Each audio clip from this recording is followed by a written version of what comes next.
tambaya anan shine menene yasa Allah subhanahu wataala ya zaɓi jinsin larabawa ya sanya annabi sallallahu alaihi wasallam ya fito daga cikinsu, bai fito daga jinsin turawa ba, bai fito daga jinsin 'yan asiya ba, bai fito daga jinsin 'yan afirka ba, sai fito daga jinsin larabawa. A tare da cewa a wancan lokacin akwai hadarat, akwai al'ummomin da sun ci gaba wajen wayewa da ci gaba, ga al'ummar farisawa, ga al'ummar romawa, ga al'ummar indiyawa, ga canawa, ga mutanen girkawa, duka al'ummu ne wanda ga al'ummar misrawa, duka al'ummu ne waɗanda suna da wayewa da ci gaba na rayuwa, amma sai Allah bai aiko annabi daga cikinsu ba, sai aka dawo cikin wani yanki mai sahara, wadin ghairi zai zar'i, wani yanki mai sahara da duwar watsu da zafin rana, da cikin wasu mutane da ko karatu da rubutu a cikinsu ‘yan kaɗan ne suka iya, ummiyai ne, ba sa karanta komai, ba sa rubuta komai, rayuwa suke yi irin ta mutan da, rayuwa a cikin tantuna, ba wani gine-gine na alfahari na takama, babu shi, rayuwa suke a cikin tantuna, rayuwa ta ƙauye, aikinsu kiwon dabbobi, babu wani abu na ma'alim na hadara a cikinsu, babu wani abu alamu na ci gaban ɗan adam, kai hatta shugabanci babu wani na a zo a gani, kowace ƙabila kawai take jin kanta ita kadai ce, ba wani abu da yake haɗa su gaba ɗaya zama al'umma ɗaya, kamar yadda su ce al'ummar farisawa, al'ummar rumawa, al'ummar girkawa suna da wani shugabanci guda ɗaya wanda kowa yake karkashin sa. Su laraba kowa yana cin gashin kansa, zaman yan marina ake, kamar yadda muka faɗa yaƙe kawai suke a tsakaninsu. Saboda haka a ta fuskar ci gaba, ta fuskar wayewa, za ka ce al'umma ce da kamar inda haka kawai kai ɗan adam za a baka a ce ka zabo wanda za a ɗauka a bashi wannan babban gagarumin aiki, ba za ka kawo su a cikin list ba. Da an kawo maka zancacin Allah ba, waɗannan mutane malar da suke rayuwa a daji me suka sani, ana son wani gagarumin aiki da za a fuskanci kaza ka yi mana maganar mutanen da suke cikin sahara wanda kiwon dabbobi ba abin da suka sani. To amma Allah da ikonsa shi ya san inda yake sanya manzancinsa. Allahu a'lamu haythu yaj'alu risalata, shi ya san ina zai sanya manzancinsa, ina zai zaɓo, inda aka fi renawa to sai ya zama da can ubangiji ya zaɓo wanda zai zama shine shugaban duniya, shugaban halittu duka, wanda haskensa zai game duniya ya shiga ko ina da ina, wanda zai rayu ya koma ga Allah, addininsa yana nan an buga an bashi. Akwai awamil daban-daban da suka sa ubangiji subhanahu wata'ala ya wannan zaɓin, ba haka kawai ba, Allah baya yin abu babu hikima. Kana iya gane wasu hikimomin, wasu kuma za ka gane shi ba. Shi yasa anan muke tir da maganar shugaban ƙasar Burkina Faso, Ibrahim Traore. Kaji sunansa Ibrahim, yana da suna na annabin Allah wanda daga zuriyarsa ne annabi sallallahu alaihi wasallam ya fito. Na san yawa daga cikin ku sun ji maganar da ya faɗa a kwanan nan. Ya fito ya babbaci musulunci, ya babbaci musulmai, ya babbaci larabawa, ya babbaci shari'ar musulunci. Ya ce shari'ar musulunci yana nufin musuluncin kansa, dan musulunci gaba ɗaya shari'a.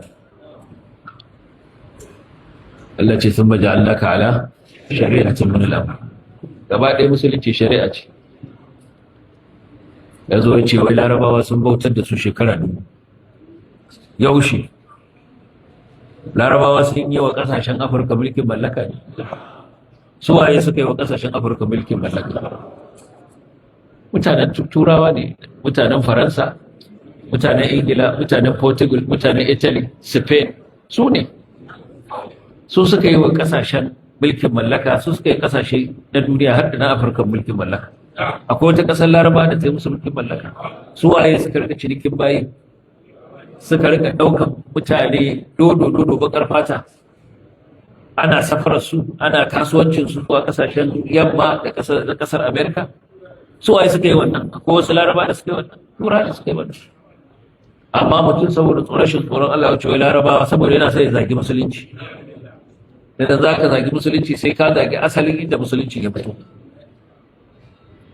Wai larabawa sun bautar da su a lokacin da ya kasa yanta harshen sama da yake magana da shi.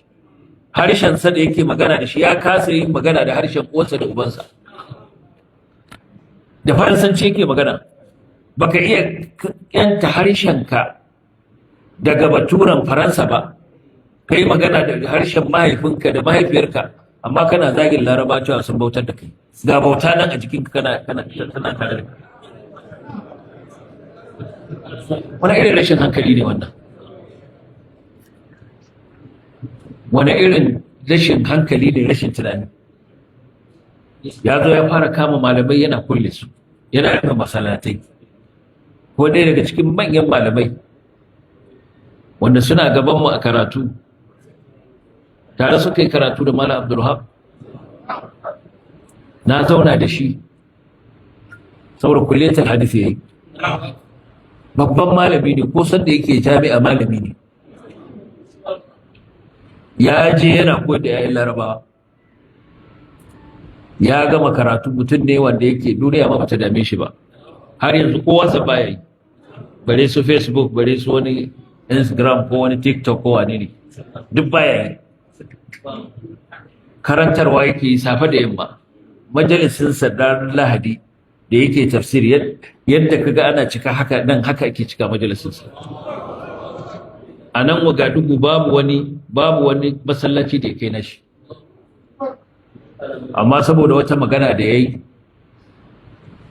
shi shugaban kasa din, shi Ibrahim Traore, ya fito ya ce zai yi doka ya hana yin sallah a guraren haduwar jama'a. Duk wani public abin da area, public places, zai yi doka a hana yin sallah a gurin. Kamar kaga makarantun gwamnati da ma'aikatan gwamnati duka zai yi doka, ba za a yi masallaci ba za a yi sallah ba. Za ka yi sallah sai dai ka fita ka je wani wuri can. Sai ya zo yana tafsirin suratul Alaq, sai ya zo maganar ara'aita alladhi yanha 'abdan idha salla. Sai ke cewa to yanzu mutum ya ce zai hana sallah, baya jin tsoro ya zama kamar Abu Jahl, ya zama cikin tawagar Abu Jahl. Ka zama cikin tawagar Abu Jahl. In baka taimaki mutum yayi sallah ba za ka hana shi sallah ba. To wannan maganar da yasa aka kama shi yanzu yana tsari. Wai ya ja da hukuncin doka, ya ce ka a hana mutane yin sallah. Wannan fa shi ne laifinsa. Saboda haka ya fito yake zagin musulunci, yake zagin Larabawa, yake cewa kuma duk ɗaliban da suke ƙasashen Larabawa suna karanta shari'a, shi ba zai yadda ba. Duk sai ya dawo da su, wanda kuma ya kiya ya kwace masa ƴan kasancinsa. Saboda haka sun je suna karanta shari'a, su ba sa buƙatar shari'a, su suna buƙata a karanta injiniyari ko likitanci ko wani abu. Shi muke buƙata, amma ba mu buƙatar shari'a. Ni ƙasa ta ba ta musulmi ba ce kadai, akwai wanda ba musulmi ba. To wai hana wanda ba musulmi bai yi addininsa? Akwai wani musulmi da ya je karatu ya ce zai hana wani addininsa? Su sauran addinan ba suna zuwa suna karanto addinansu ba? Suna da manyan makarantu da suke karanto addinansu, amma baya magana su sai musulmi yan uwansa. Ya zo ya ce shi a gurinsa ƙasarsa ta fi addininsa, wanda kuma duk bai yadda ba to za su haɗu da shi. Shi ƙasa a gurinsa ta fi addininsa. To irin waɗannan su ne waɗanda sun jahilci menene musulunci. Musulunci shi wa ɗan adam gata, shi ya ba shi wayewa, ba turawa ba. Turawa bautar da ɗan adam suka yi. Wanda duk ya koma ya karanta tarihin musulunci da yadda musulunci ya yaɗu ƙasashe, ya koma ya karanta tarihin ƙasashen turai da yadda suka rayu, babu haɗi. Inda a ce za mu ɗauko yadda tarihin ƙasashen turai ya kasance da irin ta'asar da suka yi a tarihi, kai ko tarihi na kurkusa, yaƙin duniya na 1 da na 2, dan adam da aka kashe biliyoyi, su waye suka yi sanadiyar mutuwar waɗannan? Ba turawa ne, turawa ne.